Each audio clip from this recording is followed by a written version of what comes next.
Ассаламу алейкум. Хочу представиться вначале. Меня зовут Эльдар Джолдошев. Я гражданин Кыргызской республики.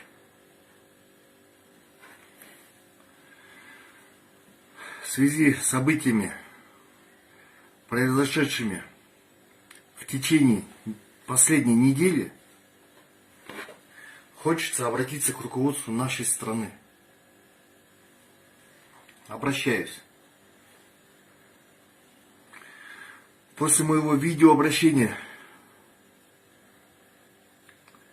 я столкнулся с ожидаемым давлением со стороны силовых структур. 19 июля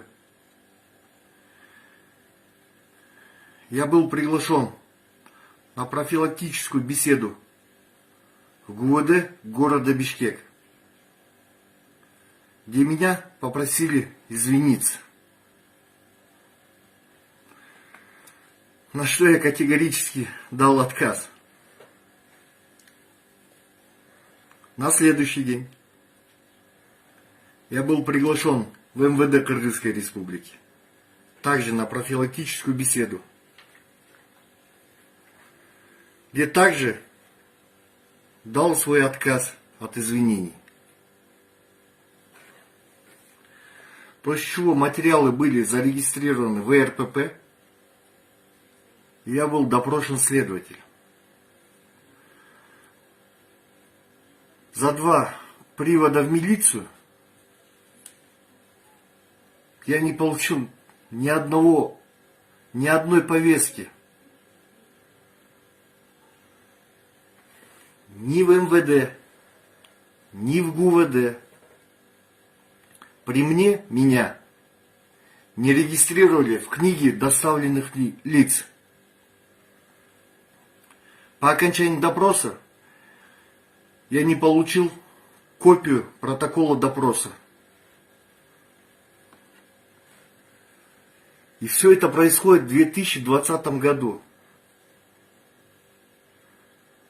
Хочу сказать, если бы даже на дворе был бы 37-й год,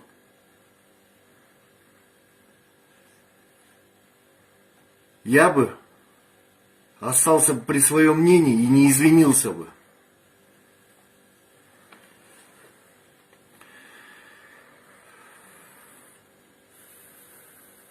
И даже это все чепуха и мелочь по сравнению с тем, что случилось сегодня. Сегодня до меня дошла информация, что была создана межведомственная группа в составе МВД, ГКМБ, ГСБ Кыргызской республики с одной лишь целью: найти на меня и на моих родных и близких компромат, чтобы заставить любыми путями извиниться. У меня вопрос к вам. Всем сидящим на кресле, на теплом кресле. Что за маниакальная любовь к извинениям от простого народа? Что вы от этого получаете?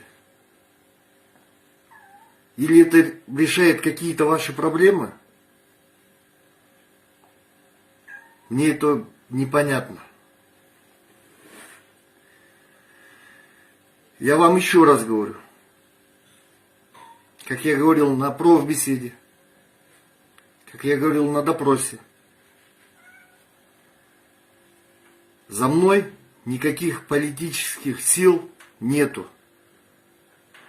Я никого ни к чему не призывал. Это сугубо мое личное мнение, на которое я имею полное право.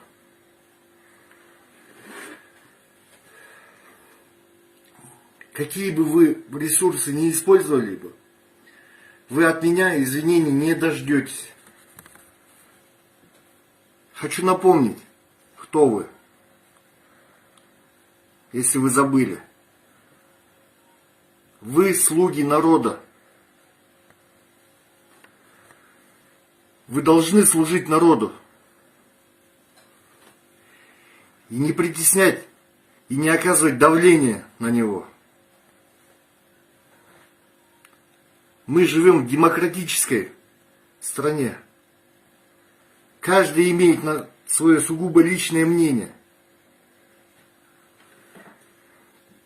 По вашим понятиям получается так. Если рыба гниет с головы, то значит надо ее чистить с хвоста.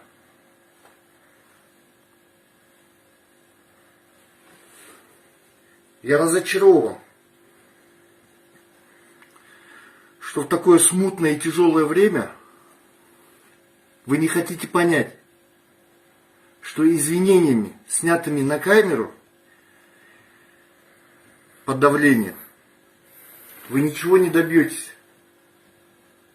Всех запугать не получится.